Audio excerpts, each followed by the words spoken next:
Okay, I Right. just got the pop-up that says recording started. Perfect. So let's start then. So, welcome everybody. My name is Marko Antonsic, and sorry, my name is Marko Antonsic, and I'm the convener of the Loughborough University Nationalism Network.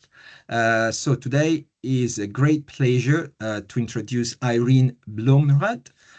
Irene is a professor of political science and sociology at the University of British Columbia, Vancouver, Canada, where she also holds the President's Excellence Chair in Global Migration.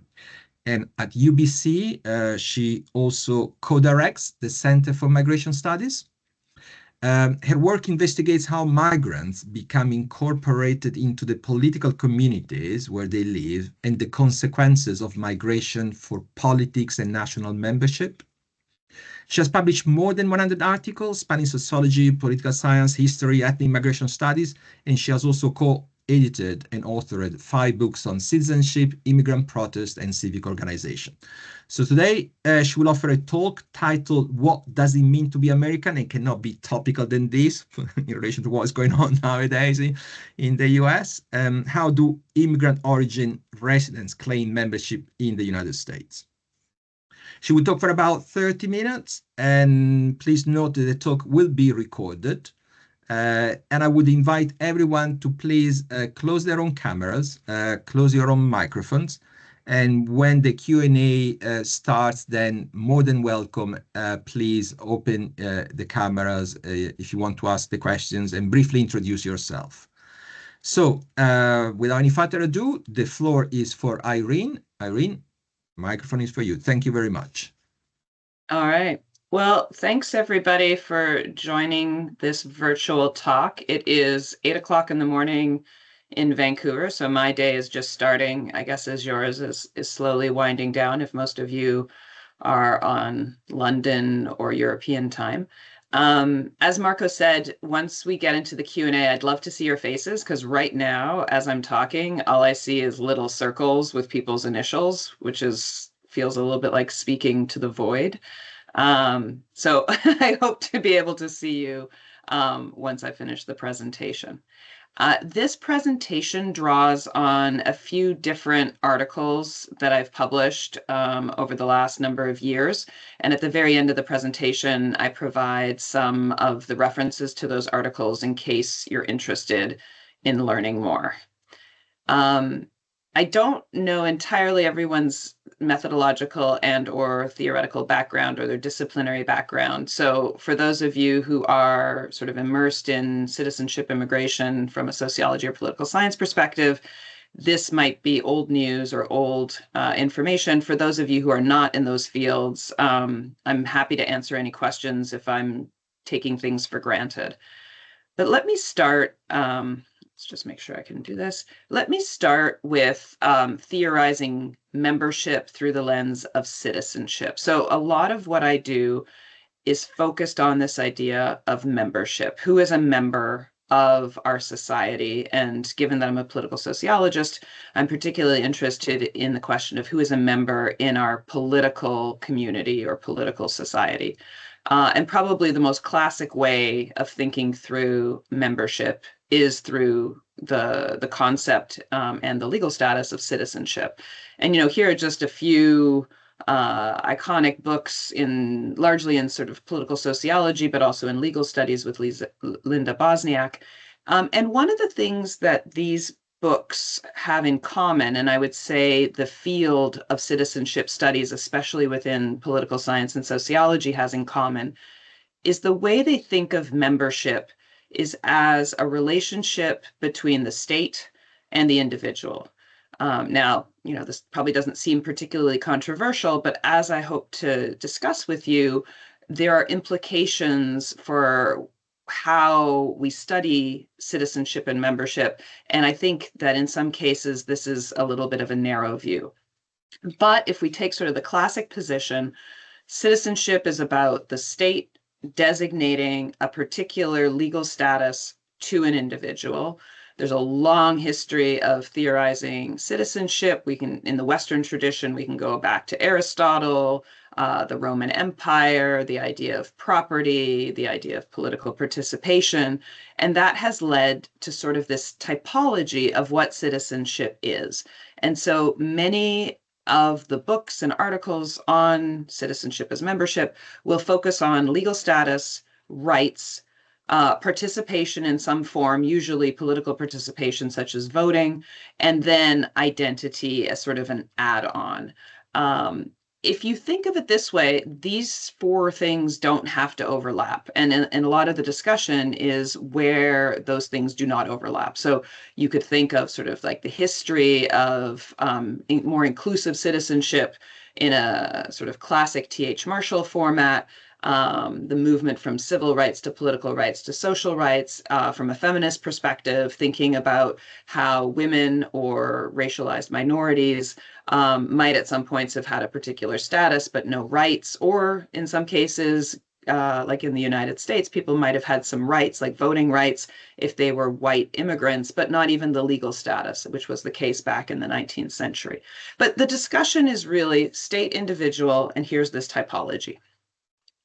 Another way of thinking through membership is coming out of the immigration literature and sociology, both cultural sociology, also migration studies. And here it builds on that idea of, say, identity. So if I take a step back and I think of sort of a classic political science perspective on the nation state, there's the nation and the state. The state gives you status, rights, and participation. The nation part of it is where the identity comes from.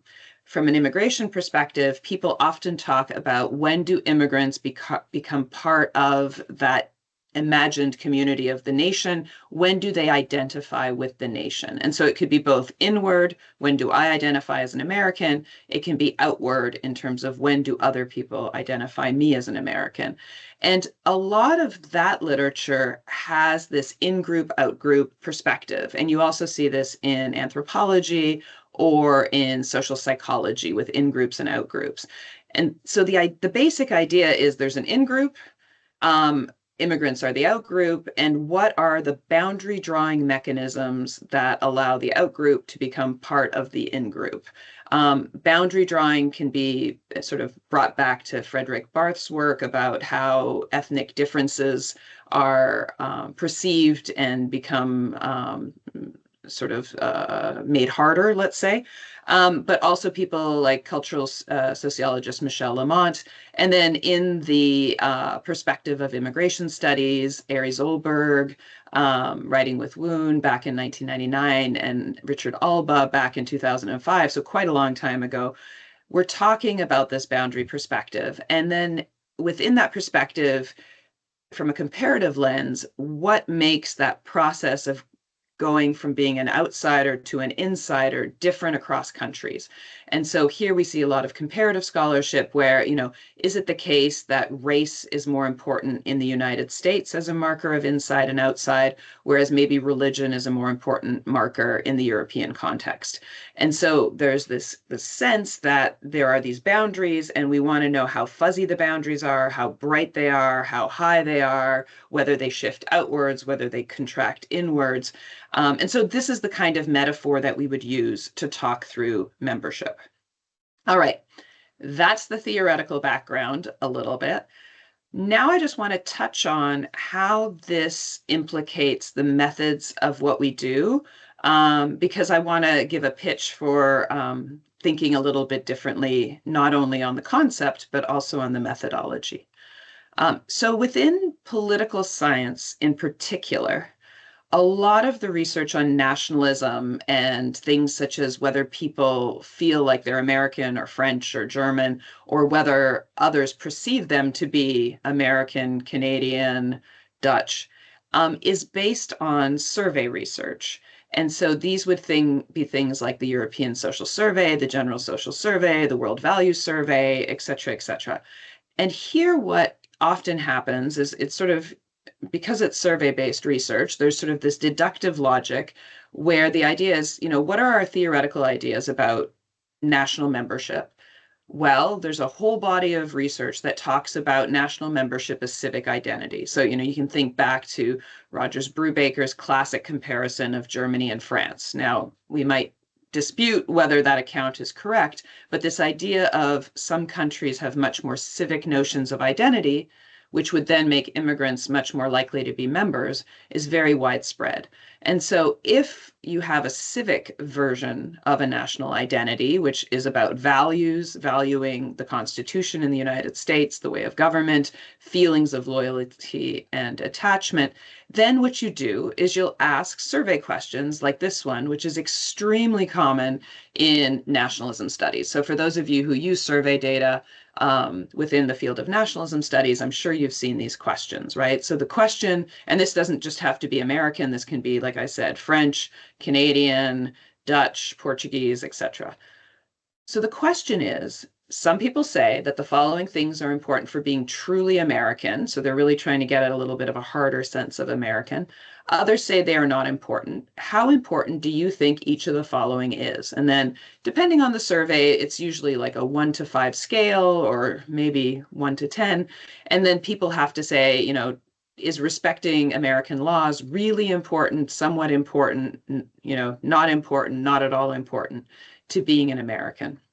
And so here we see this mapping between the civic and the questions that are asked.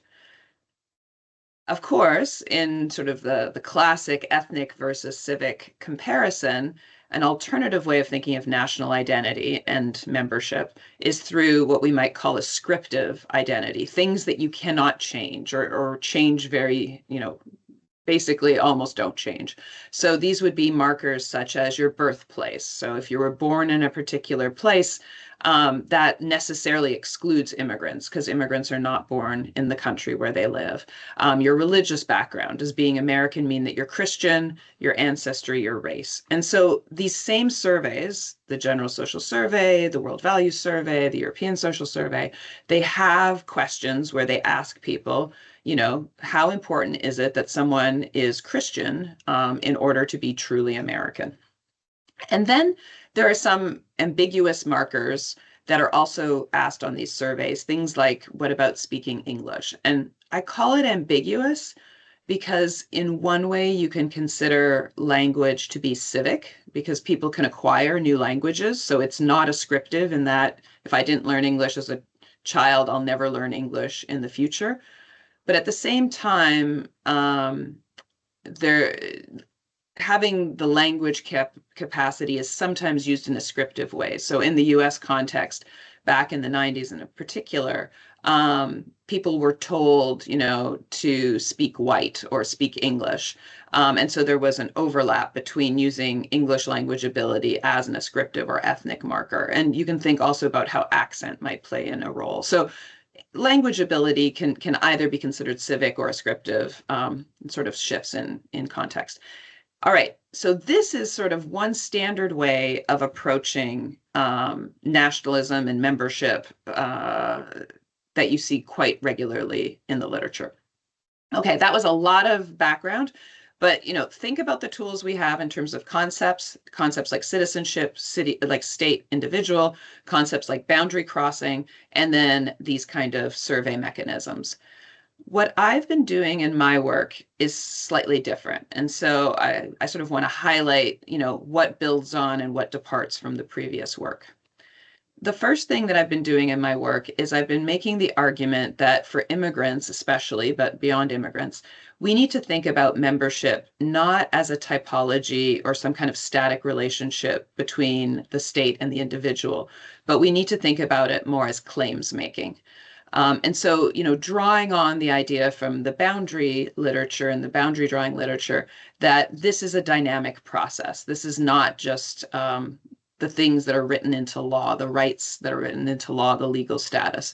And in fact, whether you are considered a member of a community or whether you perceive yourself to be a member of the community goes beyond the state. It's about the relationships you have with other people. It's about the relationships you have with various institutions, such as the school system, the healthcare system, your workplace.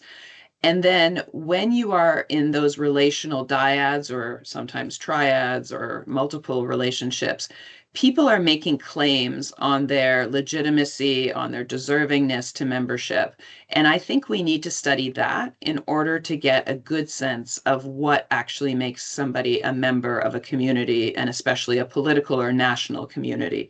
So I want to shift the focus from these typologies and sort of a static individual state relationship to thinking about how the state might structure some of the ways we make those claims, but how the claims making is done in potentially differently in different contexts with different interlocutors.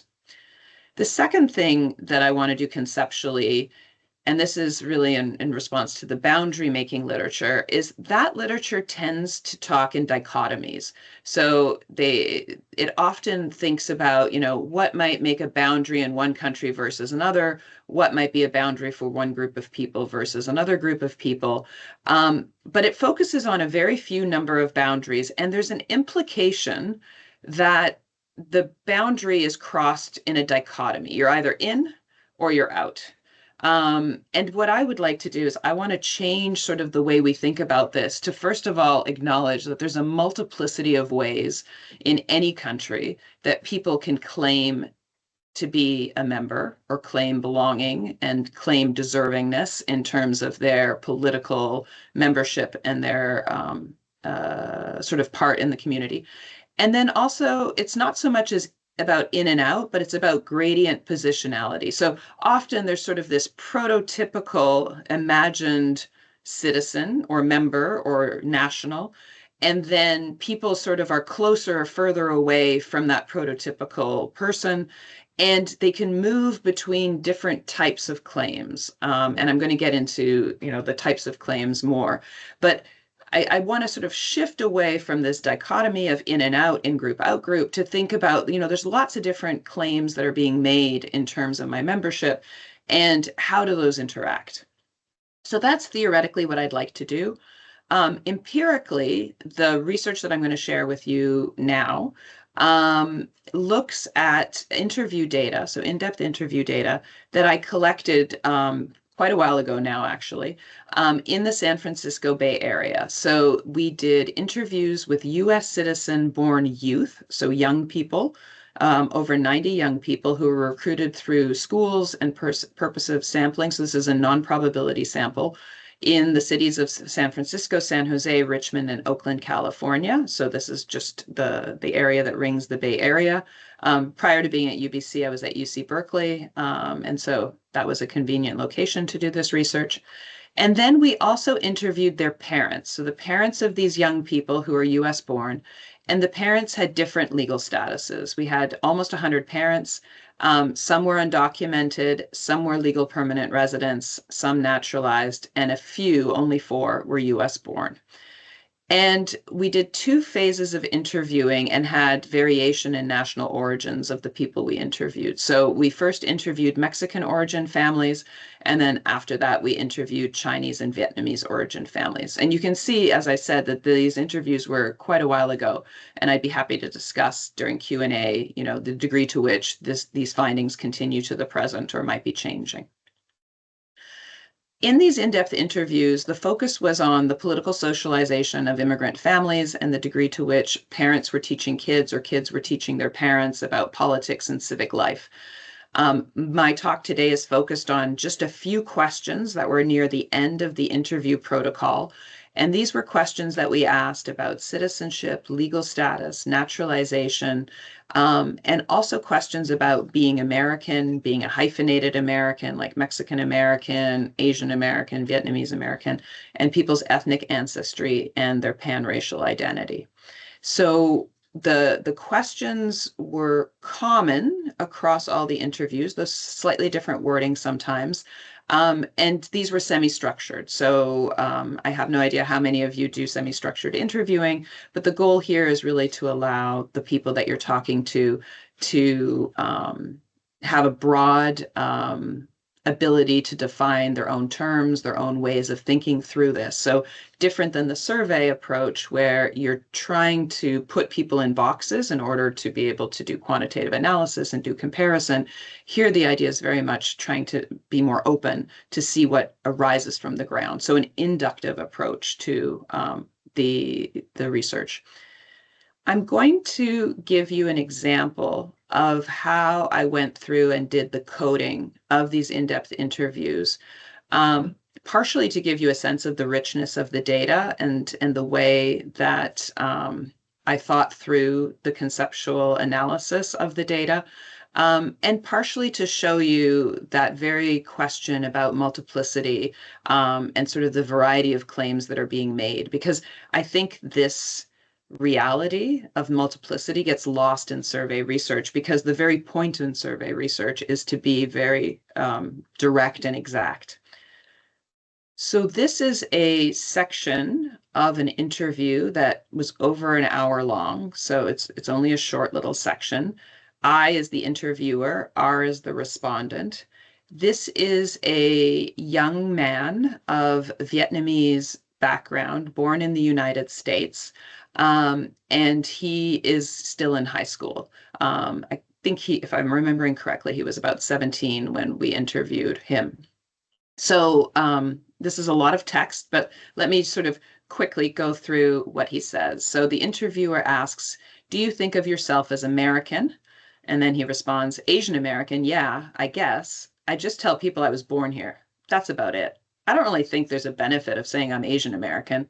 I'm just Asian, but I was born in America." So, in your mind, what does it mean to be American? To be an American, I guess it's like, well, what I would see if I was to think of American, right? What would they look like? What would they do? Is that what you're saying? And so the interviewer goes, mm-hmm. I guess just like if they have a job, a house, a family, I guess they are American. Are they born here? I mean, yeah, if you're born here, of course you're going to be an American. And if you are a naturalized citizen, then are you an American? I guess you're only American if you're born here. And if you're a naturalized citizen, then you're just a person who came here. Do you think of your parents as American? And then he laughs and he goes, not really. Why not? Because I don't know, they don't do anything American. They're just Asian. I mean, American is like anything a white person does, basically, have dinner with the whole family at the dinner table. Yeah, just anything a white person does. And my parents don't do any of that. So as you can see, there's a lot in here. And again, to just show you sort of the coding strategy, thinking through this, you can see that from a perspective of like existing theory, there is certainly mentions of what could be called citizenship, right? Now, I was born here is hard to sort of parse out, but in the United States, anyone born on the territory of the United States is a U.S. citizen at birth through the 14th Amendment. So it could be that the claim of I was born here is a citizenship claim, but it's an interesting one because he's making a distinction between birthright citizenship based on being born on U.S. soil and being a naturalized citizen, which he, in this passage at least, thinks that his parents do not sort of fall under. So not a true American, even though they have citizenship. You could, of course, also interpret that I was born here to be more about length of residence, socialization, etc. So it's a little bit vague, but there is a strong claim that if you are born here, you are an American. Notice, however, that from sort of our standard civic ethnic values distinction, he does not mention in any way any kind of civic values, attachments, things like voting, believing in the Constitution, Americans being people who support democracy, etc. So this is not top of mind for him. So we have these theories about civic and ethnic nationalism, and at least on the civic side, this young person is not articulating that right now.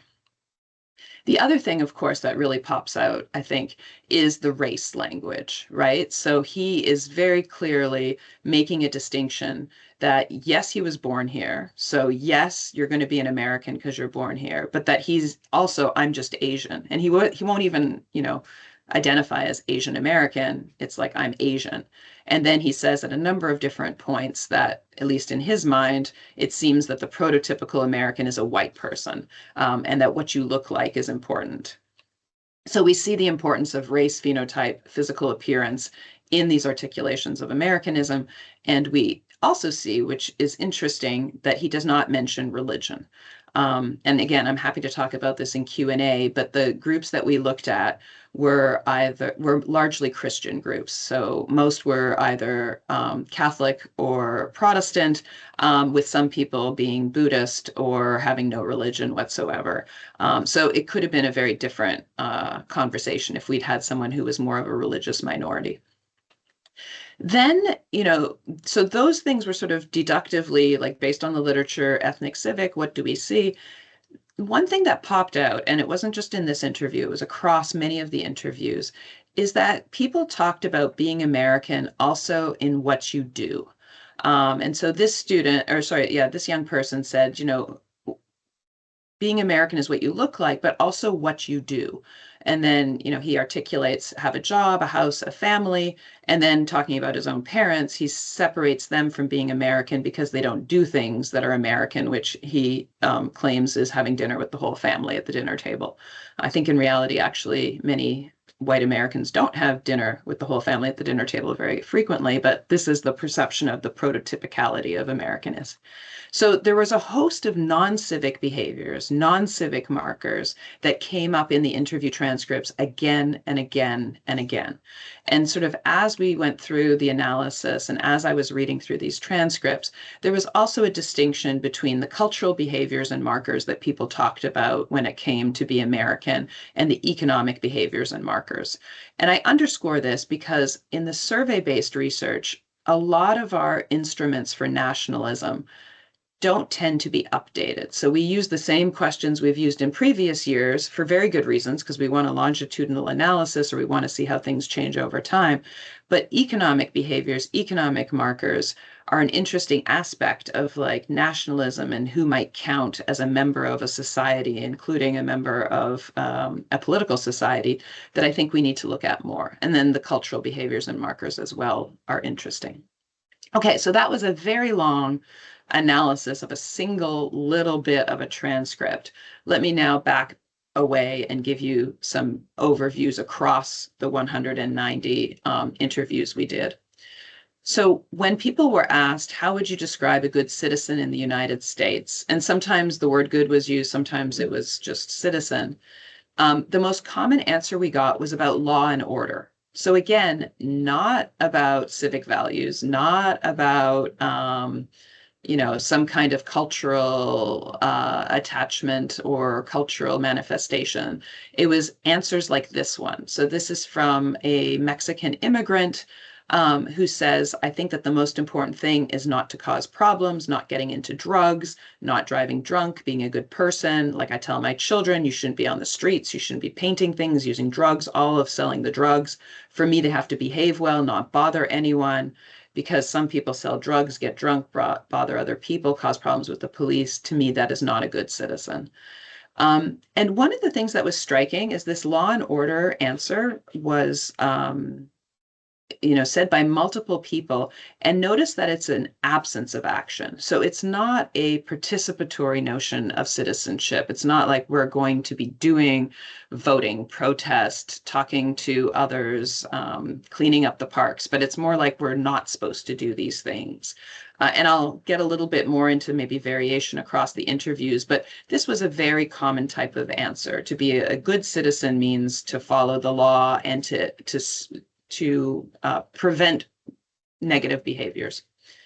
There were then a second sort of a theme of political and civic engagement. So, to be a good citizen, you vote or you give your voice. Voluntarism was mentioned very frequently. This was a lot of young people who would say, oh, we should clean up the parks, we should volunteer. In the United States, there's an emphasis on civic education in high school. And so the kids especially might have been picking this up. And then there were answers which I put under the heading of good moral behavior. And these things were comments like, not committing any crimes, so that's law and order, working, supporting my children, being involved in school, in sports activities, or other things that benefit children. So there was this general sense of, to be a good citizen is to have this good moral behavior. And then, as you saw in that previous quote, economic contribution came up regularly. And so here's another quote where we interviewed a husband and wife together. And so the interviewer asked, tell me how you would describe a good citizen in this country.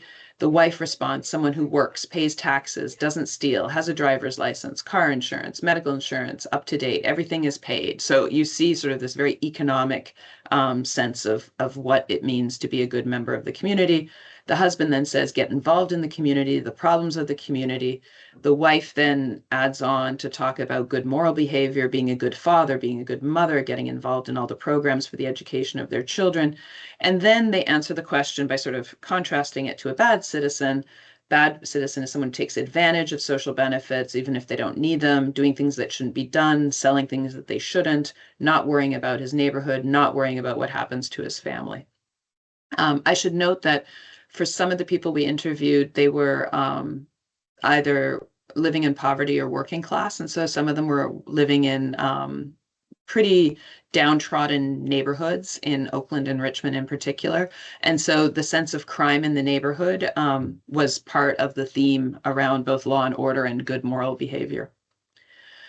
One of the important things for someone like me doing research on immigration is that many of these characteristics that would make you a good citizen would be open to someone who's undocumented.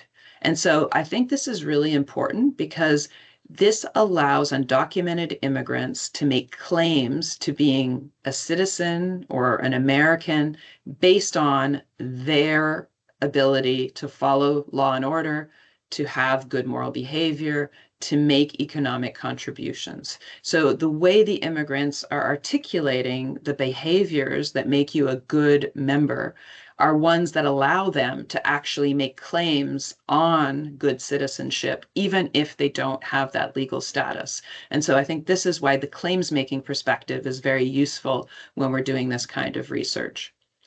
Let me just point out a few silences. In the interview transcripts, there was very little mention of patriotism as being something about being a good citizen. Military service was not mentioned very frequently. Also, and importantly, race, religion, and even language ability was not mentioned when we asked the question about good citizenship. So it was the case that the word citizenship seemed to evoke, if not civic, maybe more civic orientations than what we might consider an ethnic version of nationalism and membership. All right. Now I'm going to change to another question that we asked. So we asked both about citizenship, and then we also asked, what does it mean to be American? And so the question was, what does it mean to be American? And then it was followed by, do you see yourself as an American? So let me give you some of the data about what does it mean to be American, which was not the same exactly as a citizen. And I think that's important too.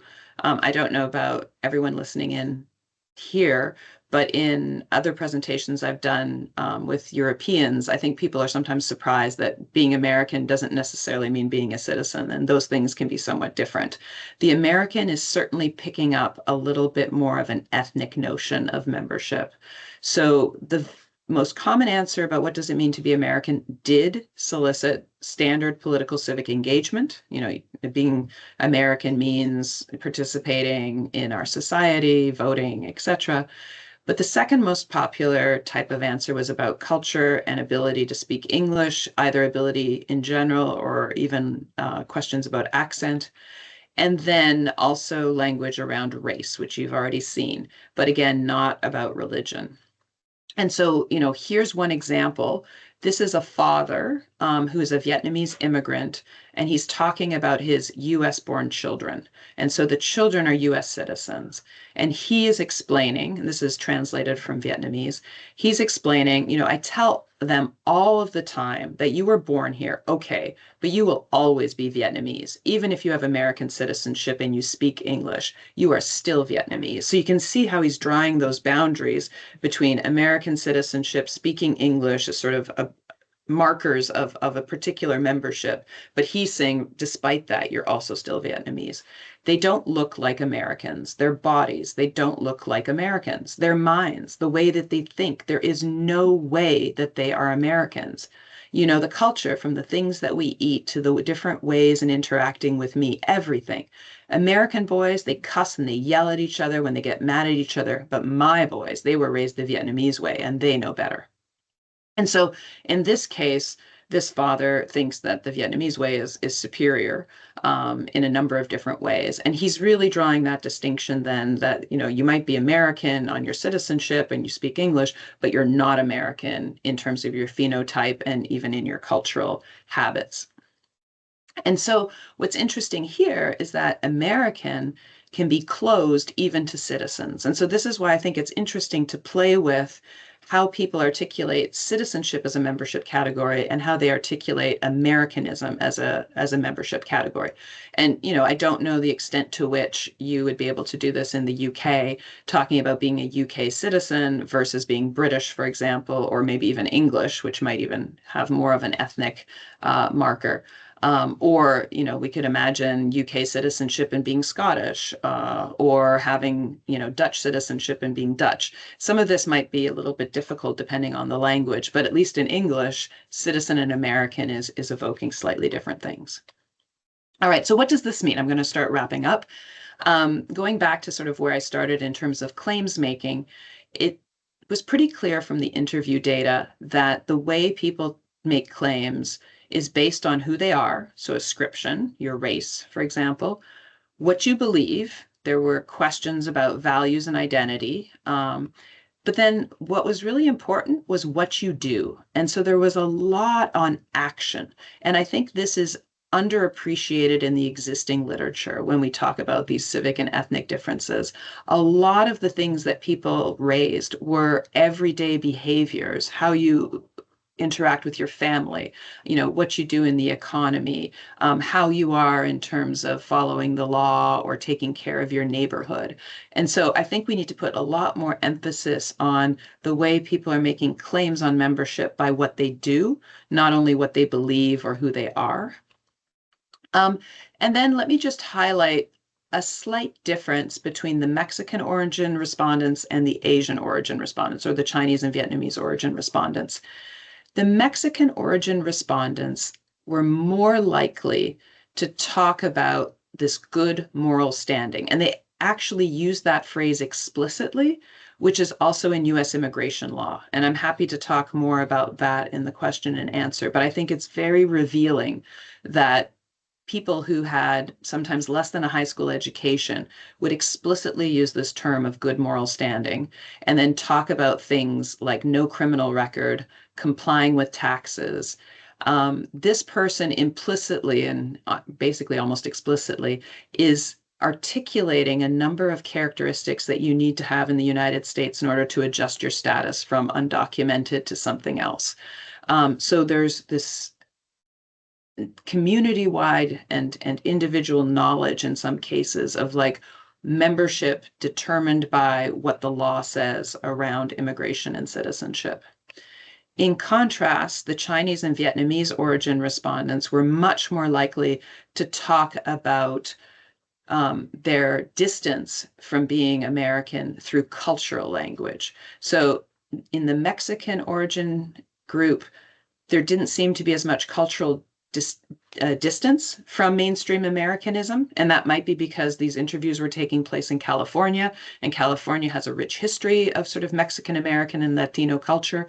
But the Asian origin respondents were much more likely to see this cultural distance and to articulate it almost as a race issue. So especially the parents would talk about culture as race or blood or ancestry.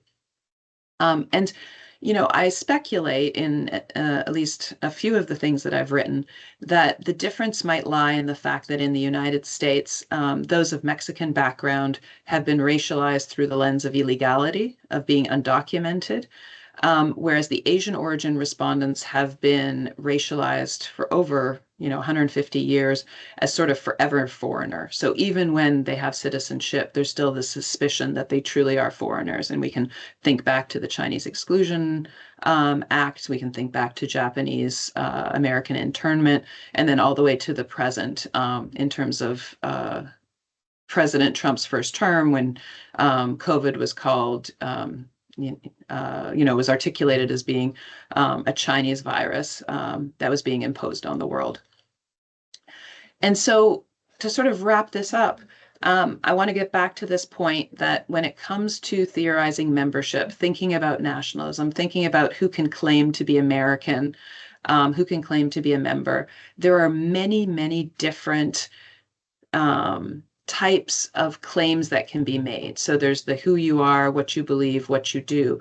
There is this sense of prototypicality, but it's not an either or, us, them, in and out kind of dichotomy. It's more about gradient distance, and people play different things. So yeah, I don't have the legal status. I might be undocumented. I can't be a citizen, but I am a citizen because I do these citizenship acts.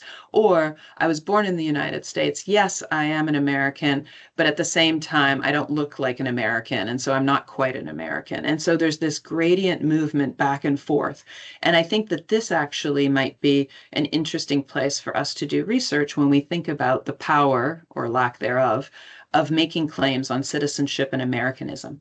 It also allows us to see how people can make defensive claims to inclusion. So when they feel excluded because of race, for example, there are ways of making claims of inclusion. So we see both the structure of how racial hierarchies, the weight of history, make it much less likely that some people are seen as true insiders compared to other people. But there's also the tools to make claims on others in order to have the legitimacy of being able to say, I too am a member, I too belong. And with that, I'm going to stop right there. These are some extra articles in case people want to know more, but I look forward to the discussion. Perfect. Thank you very much, Irene. Much appreciated. I do have some questions, but I would open the floor first. Anyone has any comments, question that you want to ask? And so it would be great if you can open the camera and introduce yourself, mention what kind of research you do, so Irene is aware. Thank you.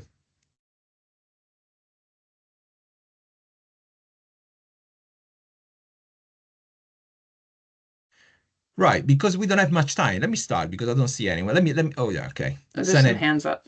Yeah, let's go. Sanem, please open the camera if you want. Hello. Nice to meet you, and thank you so much for the talk. So I come from a literary background, so which is a bit different from, sociology. But I was wondering, with the survey questions and the responses that you received, why do you think those who come from, a more working class background or from poverty, why do you think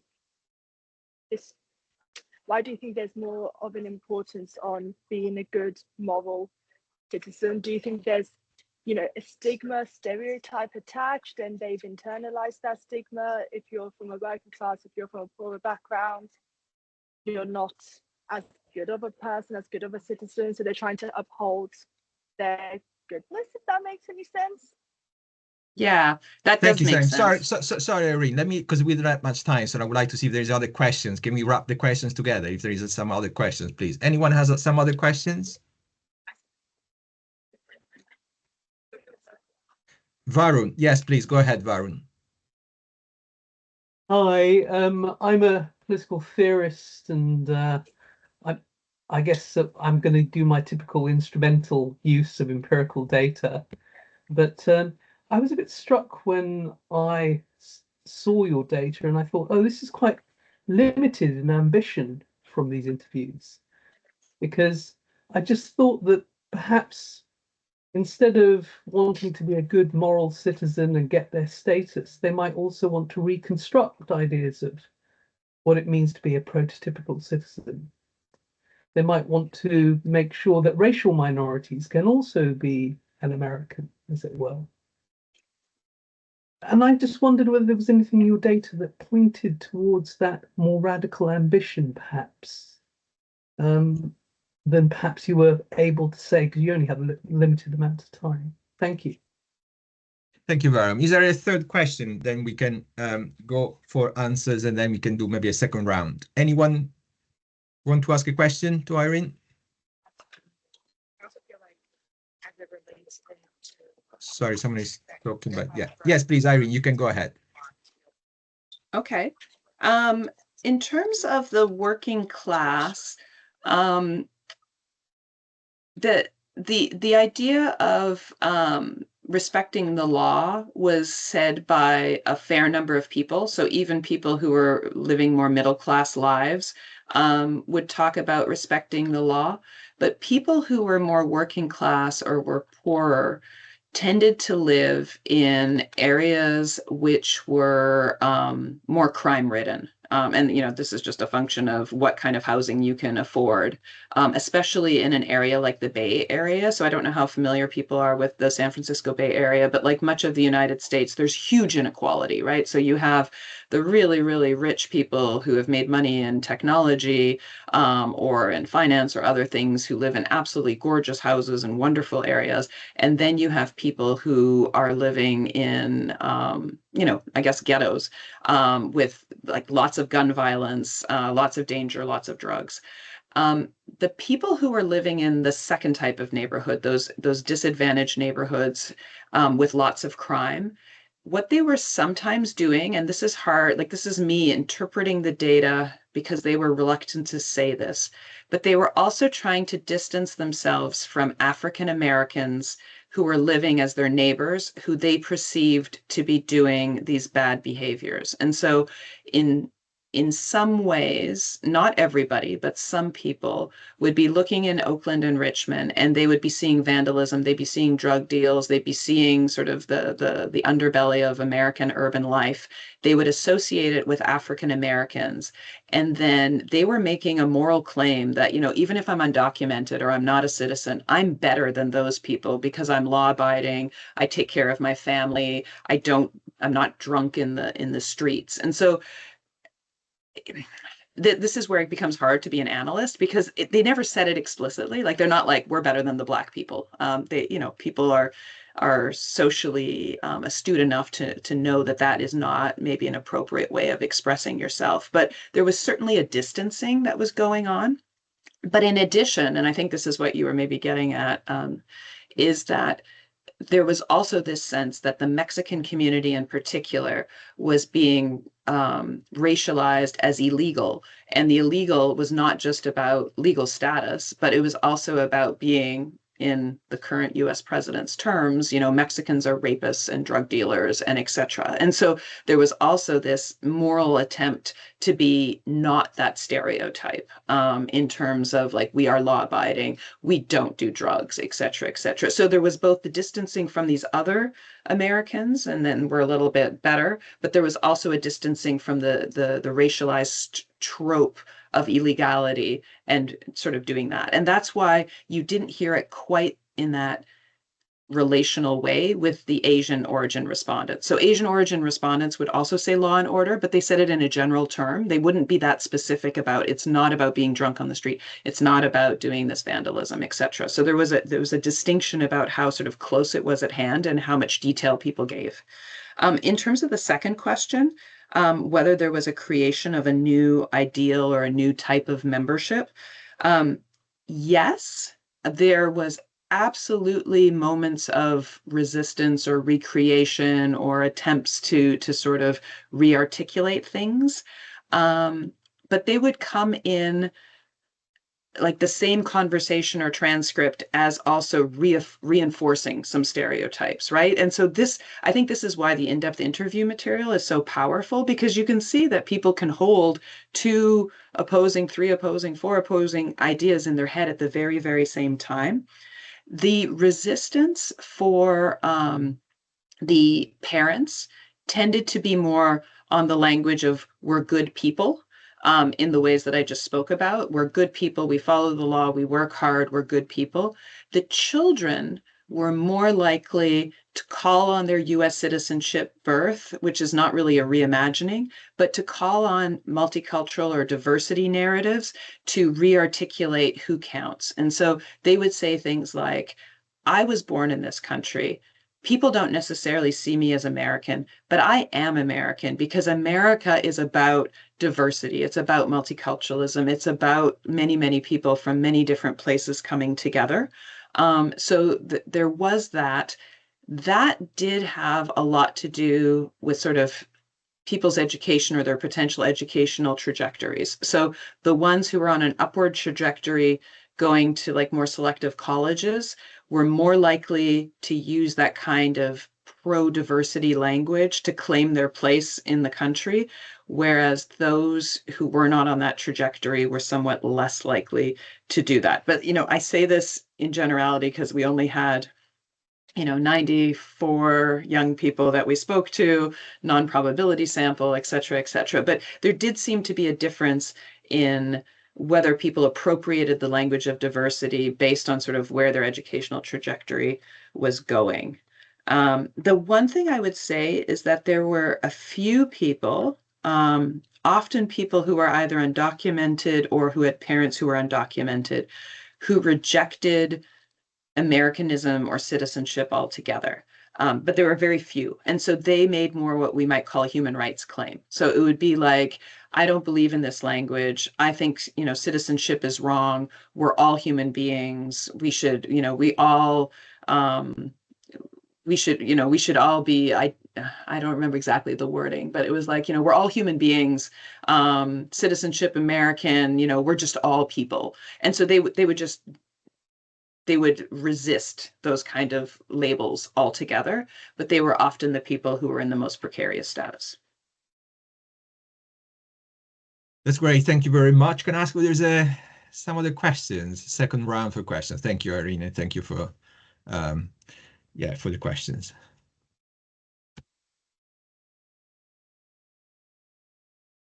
Right. Let me go. Oh, sorry. Yeah. So can we go with Michael? Sorry, Sanem, we already had a question for you. Can we go first with Michael? Thanks for the talk, Irene. My name's Michael. I work at Loughborough University. Some of your talk reminded me of the work of an Australian Lebanese scholar, a guy called Ghassan Haj, and he talks about institutional and practical forms of belonging. So the institutional stuff is the passport and those political elements. And he talks about practical forms of belonging in terms of culture, basically, and how people make claims to belong because they participate in particular cultural activities. So an example of that would be, say, sport. So in his case, he talks about how second or third generation immigrants might participate in Australian sports. And I was just wondering, does culture feature at all in any of your analyses? So people make claims to belong to America because they eat certain foods, or they play baseball, or they listen to certain music. Was there any element of that? Yes. Sorry, Irene, sorry, because okay. I'm always asking if there's another question, because I'm conscious of the time. Any other questions? Otherwise, I might have some questions as well. But first, let me ask the audience if there's any questions. Right. Can I join as well here the conversation by picking up partly what Varun has said and what my colleague Michael Scales mentioned? Because I do think that partially, maybe I'm wrong, but it seems that I'm sorry if I say you guys, because it's such a bad thing, you guys, so we versus them. But it seems there is a divide among the Atlantic, because it seems that it's obviously this disciplinary divide, political scientists versus social scientists, but particularly in the US, quantitative. And also the fact that you mentioned 94 interviews. 94 is massive for us. 94 would be, wow, if you do 10 interviews, oh, it's okay. Well, how do you manage 20? Oh, wow, you got 94. And then you go back to the point, oh, yes, but it's a non-probability sample. So you go back to the quantitative. And I wonder whether the problem possibly of studying the nation is here. So according to the methods that we use, because particularly on this side of the pond, we do more of the qualitative, and particularly my colleague Michael and I, we are particularly keen on this everyday nationhood, building very much on Gaston Hage, Roger Brubaker, etc. And we bypass completely the civic ethnic divide. The same is so prevalent. If you do surveys, it's always the civic and the ethnic. And we already know that it's bogus, the divide, because it's not there. And there is so much in terms of what people do with the nation. And so you bring it up also in your own study. And I wonder why you don't push it even further. Get rid of the civic ethnic and engage more with that, nation as what people do, the performance of the nation, which possibly much more telling. And going back to the point that Varun mentioned, because in my own research, I'm also engaging, again, in a qualitative way with the children of migrants and taking seriously their own agency in terms of not merely being passive recipients of the mainstream understanding of the nation. And so whether either you're in or you're out, but then instead building on their own understanding of the nation, because there is not just one nation. It's not the white nation that is there. And so how can we remake, rewrite, reimagine, rethink the nation from this perspective? And again, I wonder why you don't build more on that and try to challenge this narrative by, again, pushing further what Varun was mentioning. I mean, why we do that? And the last bit, exactly, going back to Gaston Hage, which is, you mentioned the gradient positionality. Gaston Hage mentioned the hierarchy of belonging. Obviously, there are some people that have more national capital, and those are the people entitled to determine who belongs, who does not belong. And the other people basically are there and positioned in a sort of hierarchy of their own belonging. Because one thing is, obviously, if your name is John Williams and you're white, and if you're a bad citizen, it doesn't matter. You stay white, you stay American. But if your name is Jose Antonio Rivera, and if you, instead of being a good citizen, become a bad citizen, your being American stops there, because you are not positioned in the same way in the hierarchy of belonging. So there is a lot there. Sorry, too much. Yeah, no. The time. So it's up to you what you No. want to pick up from here. Thank you. No, absolutely. Those are really great questions. Sort of the meta question in terms of why not push even more qualitatively. As a political sociologist who does both quantitative and qualitative, I sort of like to span the two, and I like to have conversations across the two. So to the extent that I am, taking on the survey way of approaching things, I want to be in conversation with them.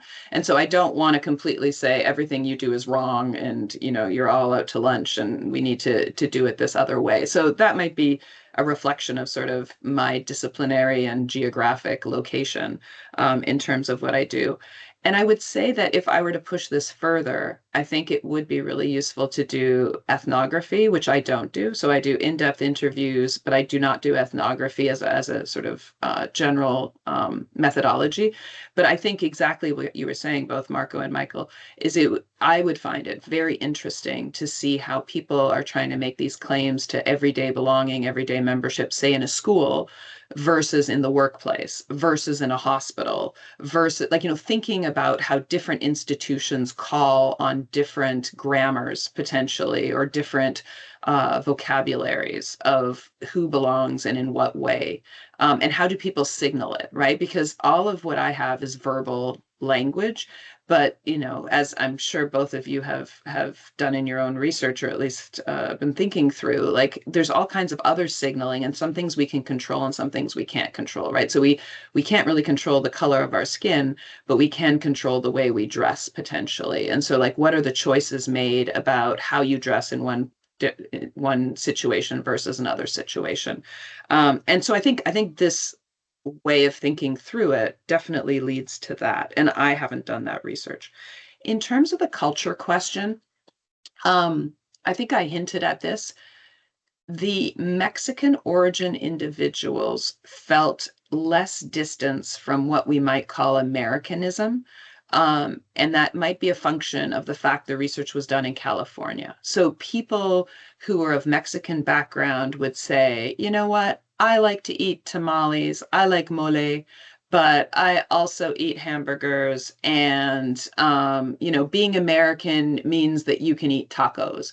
And so they perceived food, for example, and Mexican food as completely Californian and ultimately American. So there wasn't distinction there. In terms of dress, in terms of behavior, most of the Mexicans, almost all of the Mexicans, were either Catholic or Protestant, and so there was no distance in terms of cultural practices, in terms of like what what people did in religious ceremonies. A lot of the guys would play soccer, which is not quite American. I mean, American is maybe more basketball and football, American football, but it was still considered pretty mainstream. And so for them, there didn't seem to be that same cultural gap. The Asian origin, the Vietnamese and the Chinese, were much more likely to have sort of a thicker sense of cultural distance. And so it was related to hierarchies in the family. That children had to respect elders. They could not speak back, that there was all of these different hierarchies in terms of extended relatives, that they ate in a very distinct way. Like even though there's been over 150 years of Chinese presence in the Bay Area, there was still this sense that eating was slightly different.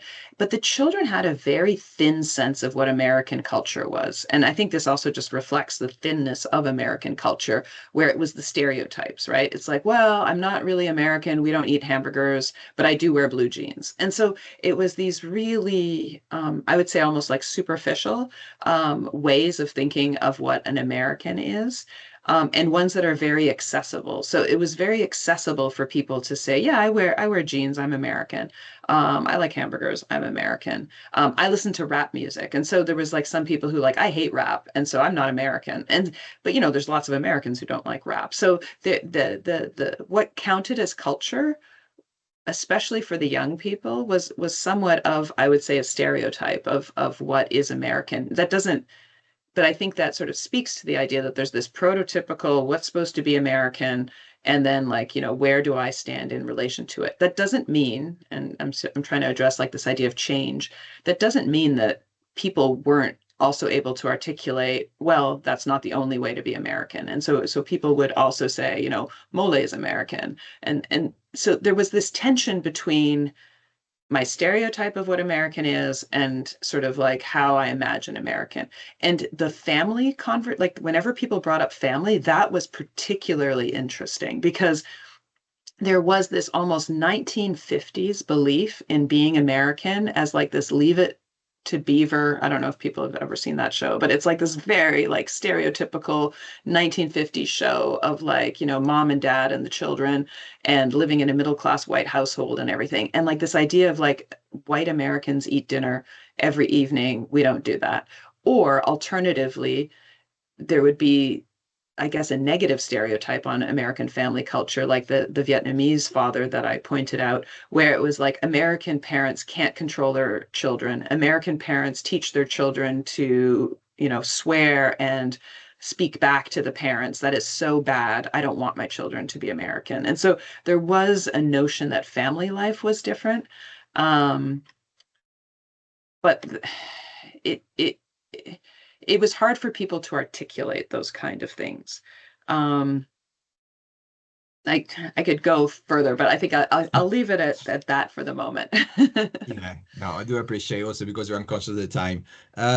I think it's time, I guess, to say thank you very much. Thank you, Irene, for this great talk, and thank you for the people that joined. LUNN is coming back with the next talk on March the 12th with Professor Natalie Koch from Syracuse University on nationalism and authoritarianism. So yeah, hope to see you there. And yeah, thank you everybody for joining in. Yeah, I'm gonna stop the recording now. Yeah, that's done. So it's been recorded.